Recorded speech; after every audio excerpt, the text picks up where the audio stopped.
राष्ट्र सर्वप्रथम राष्ट्र सर्वप्रथम राष्ट्र सर्वप्रथम राष्ट्र सर्वप्रथम। प्रधानमंत्री नरेंद्र मोदी ने सोमवार को वीडियो कॉन्फ्रेंसिंग के जरिए ई वाउचर आधारित डिजिटल भुगतान समाधान ई रूपी का उद्घाटन किया।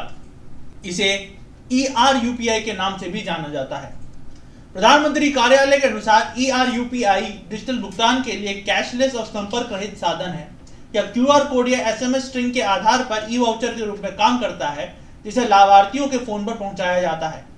यह बिना किसी भौतिक इंटरफेस के डिजिटल तरीके से ही लाभार्थियों और सेवा प्रदाताओं के साथ सेवाओं के प्रायोजकों को जोड़ता है, जिससे यह सुनिश्चित होता है कि लेन देन पूरा होने के बाद ही सेवा प्रदाता को भुगतान किया जाए। प्रीपेड होने के कारण बिना किसी मध्यस्थ की भागीदारी के या दलाली के सेवा प्रदाता को समय पर भुगतान हो सकता है। ER-UPI प्लेटफॉर्म को national payments corporation of India NPCI ने अपने UPI प्लेटफॉर्म पर वित्तीय सेवा विभाग, स्वास्थ्य और परिवार कल्याण मंत्रालय और राष्ट्रीय स्वास्थ्य प्राधिकरण के सहयोग से विकसित किया है। उद्घाटन के अवसर पर प्रधानमंत्री नरेंद्र मोदी ने देश को संबोधित करते हुए कहा कि आजादी के 75 वर्ष के अवसर पर इस व्यवस्था के आने से मुझे काफी खुशी हुई, क्योंकि ई रूपी के माध्यम से देश की जनता का धन सही तरीके से सही जगह पहुंच सकेगा। आज देश डिजिटल गवर्नेंस को एक नया आयाम दे रहा है। ई रूपी वाउचर देश में डिजिटल ट्रांजैक्शन को, डीबीटी को और प्रभावी बनाने में बहुत बड़ी भूमिका निभाने वाला है। इससे टारगेटेड, ट्रांसपेरेंट और लीकेज फ्री डिलीवरी में सभी को बड़ी मदद मिलेगी।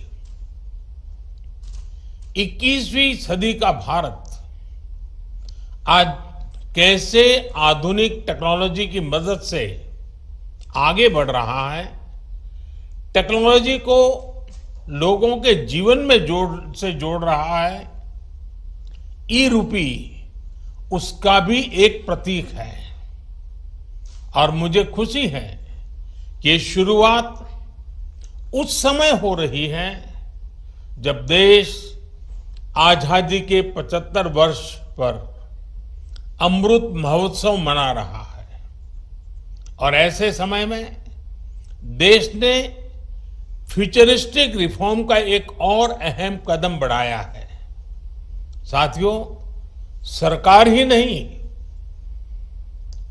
अगर कोई सामान्य संस्था या संगठन किसी के इलाज में, किसी की पढ़ाई में या दूसरे काम के लिए कोई मदद करना चाहता है, तो वो कैश के बजाय ई रूपी दे पाएगा। इससे सुनिश्चित होगा कि उसके द्वारा दिया गया धन उसी काम में लगा है जिसके लिए वो राशि दी गई है। अभी शुरुआती चरण में ये योजना देश के हेल्थ सेक्टर से जुड़े बेनिफिट्स पर लागू की जा रही। ई रूपी एक तरह से पर्सन के साथ साथ पर्पज स्पेसिफिक भी है। जिस मकसद से कोई मदद या कोई बेनिफिट दिया जा रहा है, वो उसी के लिए प्रयोग होगा। ये ई रूपी सुनिश्चित करने वाला है। कोई अब अगर चाहेगा कि वो वृद्धाश्रम में 20 नए बेड लगवाना चाहता है, तो ई रूपी वाउचर उसकी मदद करेगा। कोई किसी क्षेत्र में 50 गरीबों के लिए भोजन की व्यवस्था करना चाहता है, तो ई रूपी वाउचर उसकी मदद करेगा।